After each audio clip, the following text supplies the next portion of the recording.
በየወረቀቱ የተከተበውን በየሸራው የተሳለውን በየሙዚቃው የተሞዘቀውን አንስተን ከናንተ ከአድማጮቻችን ጋር እንጨዋወታለን። መንጉል ሾው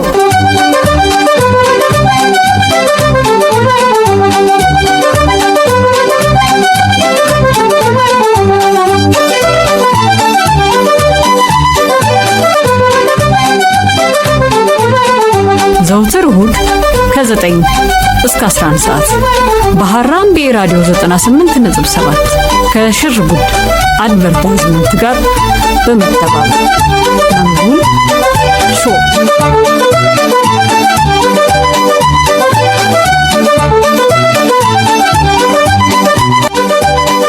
መንጉል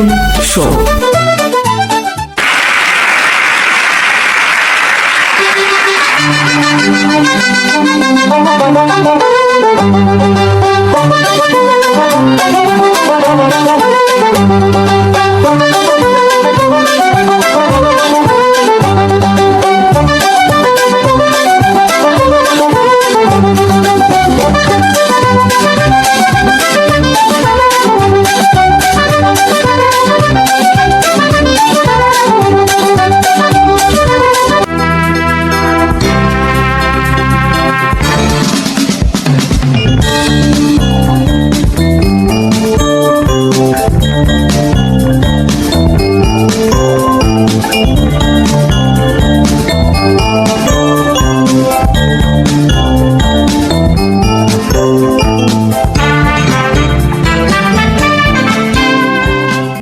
አለማየሁ እሸቴ የሙዚቃ ዕውቀትም አለው ይላሉ አንዳንድ ባለሙያዎች። እነሱ እንዴት ነው ሙዚቃው ላይ የሚታየው? ያው የሙዚቃ ዕውቀት ማለት በተፈጥሮ መጀመሪያ ነገር አንድ ተሰጥኦ አለው አንድ ሰው አይደል? ተሰጥኦ አለው ሲፈጠር እግዚአብሔር መርቆ ይኸውልህ ብሎ ድምጽ ሰጠው። ከድምጹ ውጪ የሙዚቃው ፍቅር ተማሪ ሆኖ ሲቲአይ ካናዲያን ኮሌጅ ሚሽነሪ ይሁን እንደዚህ ነገር ነው ሲቲአይ ኮሌጅ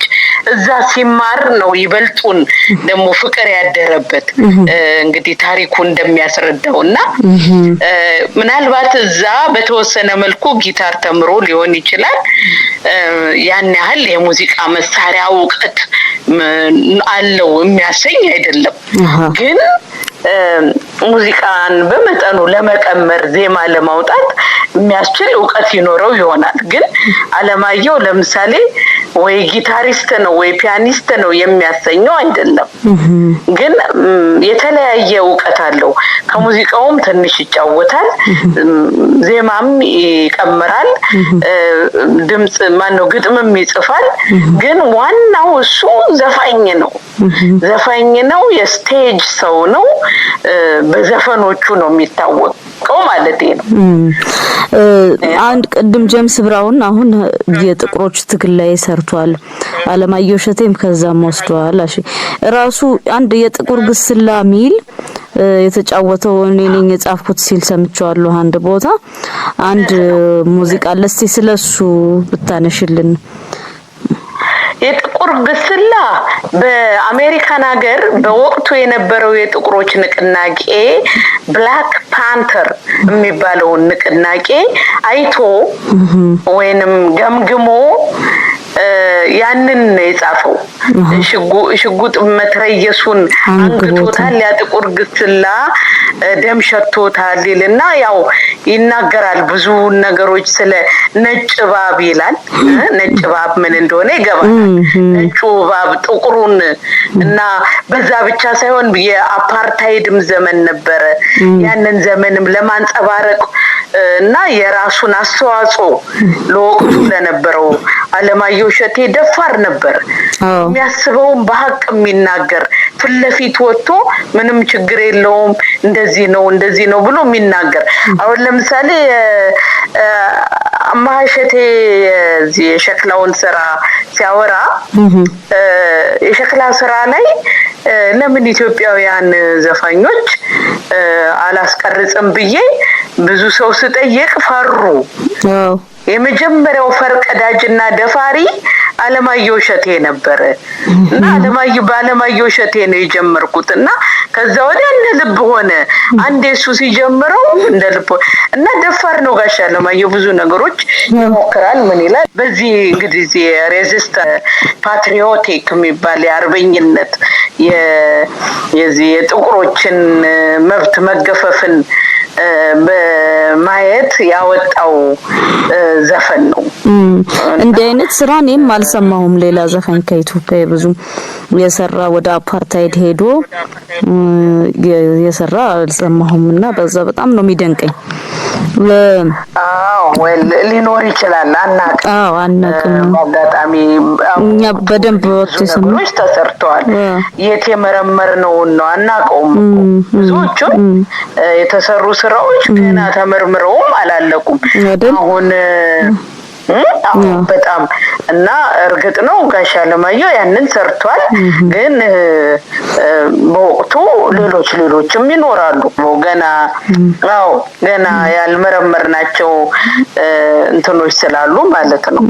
እና ለማንኛውም ይሄ የነጭ እባብ መሬቱን እያገላበጠ ምንድነው ሆዱን እንዴት ነበር ሰርተው እንዳይበሉ ሁሌ ያሯሯጠ ኦኬ ሆዱን አደምብቶ ለሌሎቹ ተርፎ ግስሎቹን ሁሉ ጨርሳቸው ነድፎ እና ጥቁር እንደ አራዊት የተቆጠረበት ምን ይሆን ምክንያቱ እንወቅ ምን አለበት ይላል እና ይሄ በቃ በግልጽ አቋሙን ያሳየበት ነው እና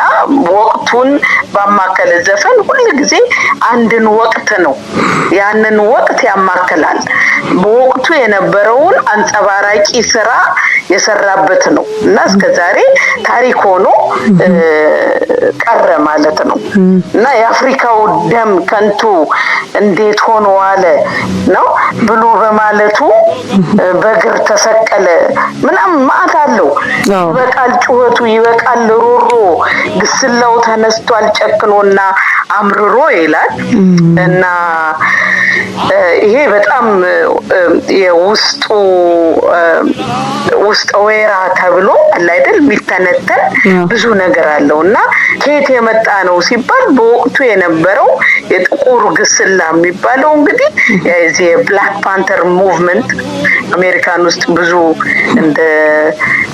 እነዚህ ያሉ ሙቭመንቶች ወይንም ንቅናቄዎች ተመተዋል እንዳይቀጥሉ የተደረጉበት ብዙ ሁኔታዎች አሉ ያው የአሜሪካንን ታሪክ የጥቁሮችን ታሪክ ምናምን ካየን ማለቴ ነው እና እንደዚህ ያሉ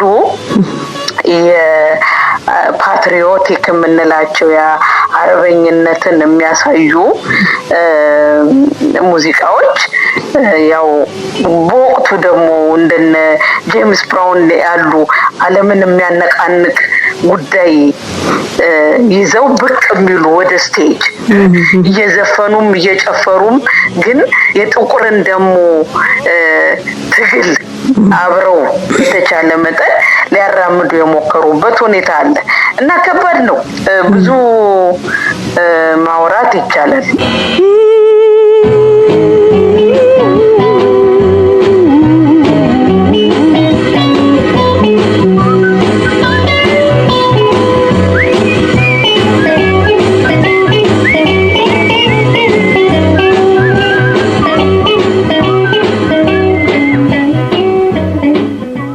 ሌላው ደግሞ ታሪክሽ ችግርሽ በእኔ ያልፈዋል በሰው ልጆች ታሪክ ሚል አንድ እንዲህ ያለ ደግሞ አንድ ሙዚቃ ነበረው። ያንንስ በምን ድባብ ነበር የጻፈው? አንዳንድ የሚነሱ ነገሮች አሉ። እሱ የዓለማየሁ እሸቴ ግጥም አይደለም። እሱ አንድ ወጣት ሰው ሹሜ ታደሰ የሚባል ራሱ ዓለማየሁ እሸቴ እንደሚያወራው በዘመኑ የሀፓ ዘመን ሆኖ ብዙ ወጣቶች በየጊዜው የሚያልቁበት ሁኔታ ተፈጥሮ ይሄ ወጣት ሰው በየጊዜው ያስሩታል እና የሆነ ሰዓት ላይ በቃ አሰበበት መሰለኝ ግጥም ያመጣና ይሰጠኛል አለ እና ይሄንን ግጥም እንደምንም ቀምርና ሙዚቃ አድርገበትና ስራው እባክህን ስራው ይለኛል አለ። በኋላ ሳየው እንግዲህ ኦኬ በጣም ጠንከር ያለ ግጥም ነውና እሺ ብዬ በማግስቱ አስደመጥኩት አለ መሰለኝ። አሁን በትክክል አላስታውሰም እና በጣም ጥሩ ነው ብሎኝ ሳንሱር ላይ ግን አላሳልፍ ይሉታል። እሺ ለምን በጣም ከበድ ያለ ነገር ነው። በሰው ልጆች ብዕር ታሪክሽ ተጽፏል፣ እንደ ልብሽ ሁኚ ችግርሽ በኔ አልፏል፣ እኔ ሞቼልሽ ኢትዮጵያን መሰለኝ። አሁን ብዙ ጊዜ የዓለማየሁ ስራዎች እናትን ሴትን እናቴ እንጀራ እናት ስቀሽ አታስቂኝ የሚሉ ዘፈኖች እነሱ ዘፈኖች በሙሉ የፍቅርም ይመስላሉ ለእናትም የተዘፈኑ ወይ ለእህት የተዘፈኑ ወይ የሆነ የችግረኛ ቤተሰብ የሆነ ያጣ በህይወት የሌለን ሰው የሚያቀነቅን ይመስልሻል። ግን ያንን ገልብጠን ስናየው እናት በእናት ሀገር ትመስላለች። ተመስላ እዛ ውስጥ ሲገባ ብዙ የምናገናዝበው ነገር ይፈጠራል በዘመኑ ከነበረው ችግር አንፃር። ቅድም እንዳልኩሽ ዘመኑ ነው ያንን ዘፈን የሚፈጥረው ግጥሙን የሚፈጥረው አንድ ሰው ይሄ ግጥም አሁን ያየሁትን ሰቆቃ እንዳረሰው ማስታወሻ ይሁንልኝ ካለ ያ ምን ይባላል ጊዜና ወቅትና ቦታ ስፔስ ኤንድ ታይም ያንን ያማከለ ነው እና ይሄ በሰው ልጆች ብዕር ታሪክሽ ተጽፏል፣ እንደ ልብሽ ሁኚ ችግርሽ በኔ አልፏል፣ አሁን ትወጫለሽ ኢትዮጵያ እኔ ሞቼልሽ ነው ነገሩ መሰለኝ። በሐሜት ቢላዋ ዘልዝሎ እየበላኝ ባንቺ ምክንያት ነው ስንቱ የተጣለኝ። እንግዲህ በጣም ይሄንን ብቻውን እንፈትፍት ካልን እኔ እንጃ አርቲክልም ልንሰራበት እንችል ይሆናል። አሁን እነዚህ እንዲህ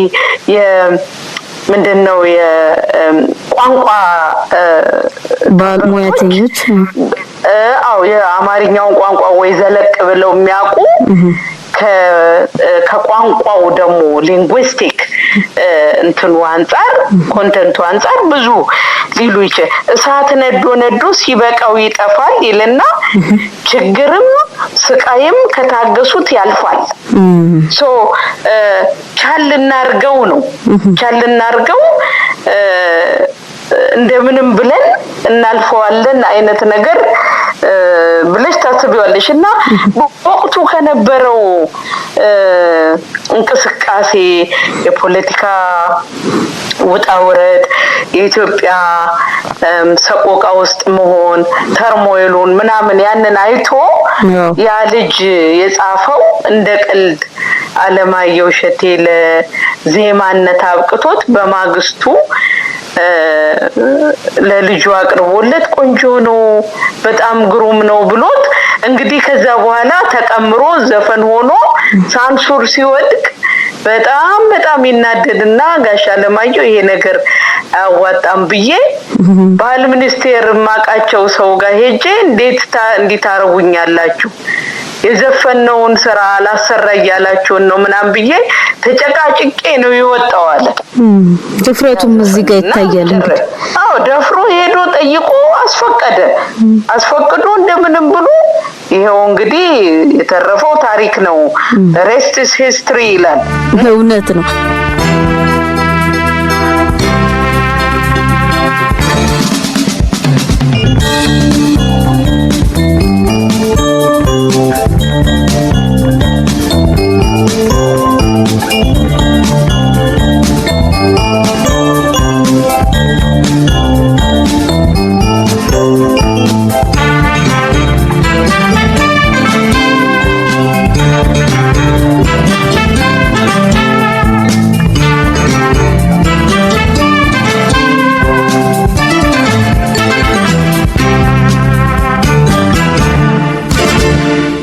በሶልጆች ብር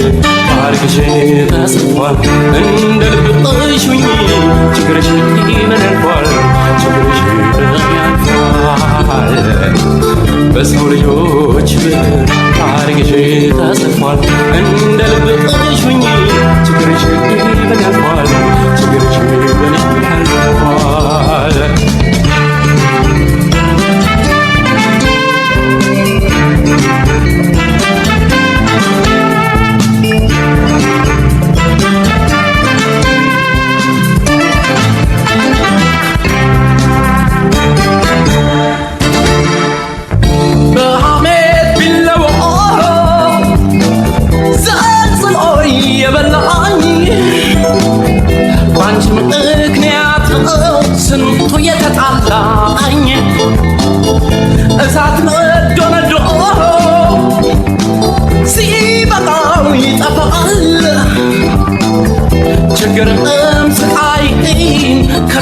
ያልፋል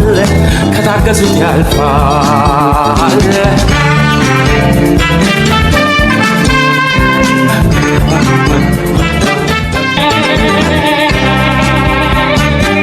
ማን ይሆን ትልቅ ሰው የሚለው ስራው አዎ ማን ይሆን ትልቅ ሰው እሱም የፖሊስ ኦርኬስትራ ውስጥ መሰለኝ የተሰራው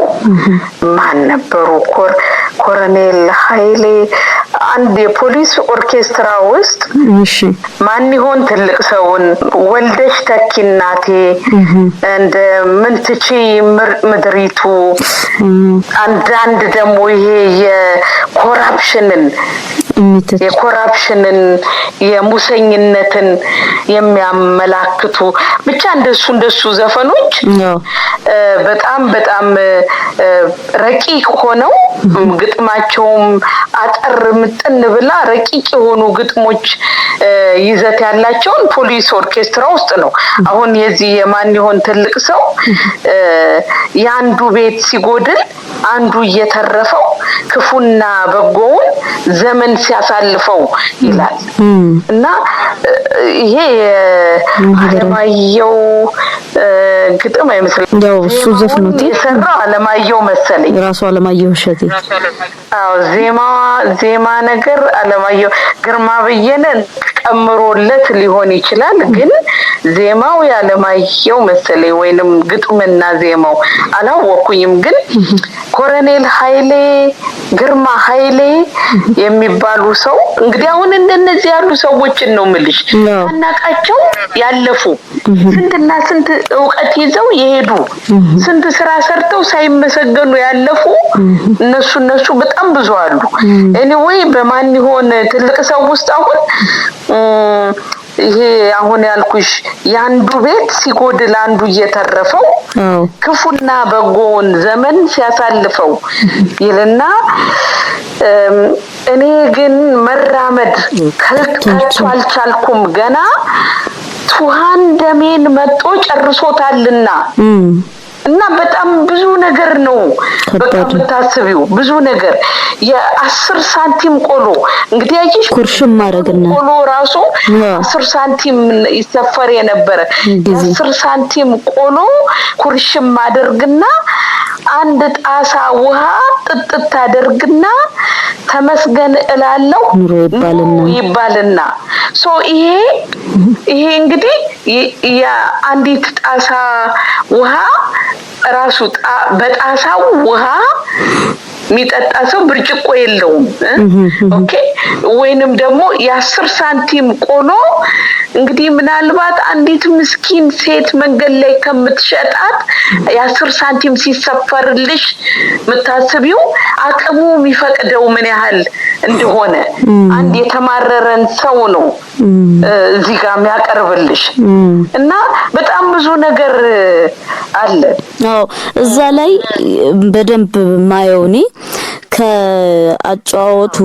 ተውኔታዊ ይመስላል። በደንብ አለማየሁ ያንን ምሬቱን ተላብሶ ከመዝፈን በዘለለ አንቺ እንዲህ አይነቱን ነገር አድምጠሻ እንደ ሙዚቀኛ? አዎ በነገራችን ላይ ዜማም ሲቀመር ቢውል ግጥሙም ሲገጠም ቢውል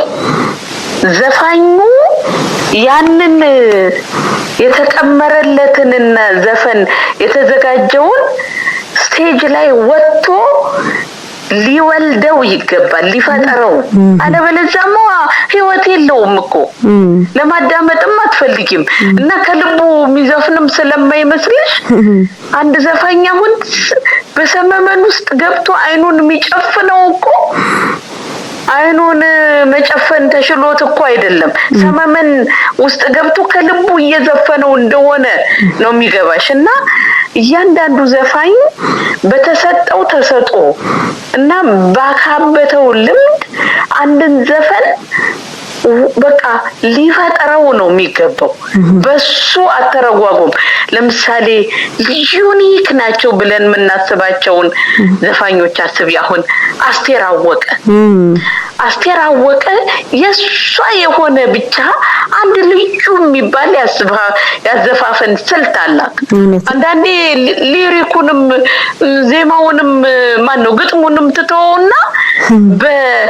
በጥቃቅን ምንድነው የሚባሉት ፊደላት ሲላብስ በያ እንትን ይባላሉ። ትርጉም አልባ ፊደላት ግን በየግጥሙ መሃል የሚገቡ ምንም አይጠቅምም እኮ አይደል? ትርጉም የለውም። ለሙዚቃው ግን ትርጉም አለው። እሺ እና አስቴር ደግሞ ልዩ አርጋ ታስቀምጠዋለች። የአስቴርን ሲፍጨረጨር ቢውል ማንም አይደግመው። ኢሚቴት ሊያረጉት ይችላሉ ግን አስቴር መሆን never አይችሉም። በትክክል የሚያዳምጥ ሰው አስቴር የምትዘፍነውን ያዘፋፈን ስልት ሌላ ማንም እንደማይዘፍነው ወይንም ጥላሁን ገሰሰ የሚዘፍናቸውን ያዘፋፈን አቀማመሩን ምናምን ማአት ሰው የጥላሁንን ዘፍኗል አይደል? ልክ ነው። ጥላሁን ግን never ሊሆን አይችልም። እንደው ኢንጆይ እናረገው ይሆናል እና ደንቀውም ይሆናል ያንን ሰው ከመጀመሪያው ብዙም ኢሚቴት የሚያረግ ሰው እኔ ሆነስትሊ አይስማማኝም። ኢሚቴሽን የፈጠራን ችሎታ ወደ ኋላ የሚቆይ ማን ይሁን ትልቅ ሰው ማን ይሁን ትልቅ ሰው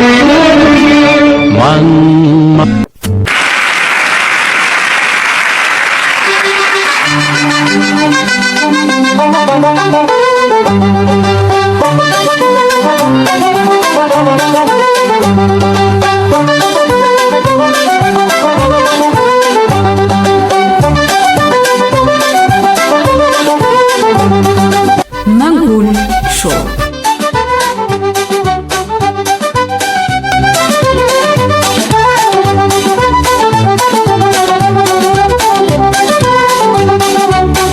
በመንጉላችን በየወረቀቱ የተከተበውን በየሸራው የተሳለውን በየሙዚቃው የተሞዘቀውን አንስተን ከናንተ ከአድማጮቻችን ጋር እንጨዋወታለን። መንጉል ሾው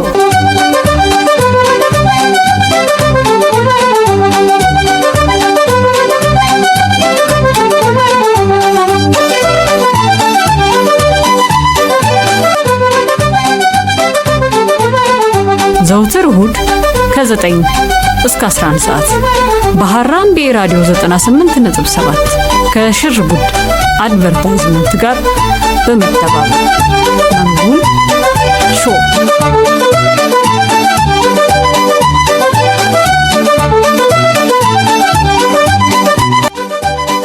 መንጉን ሾው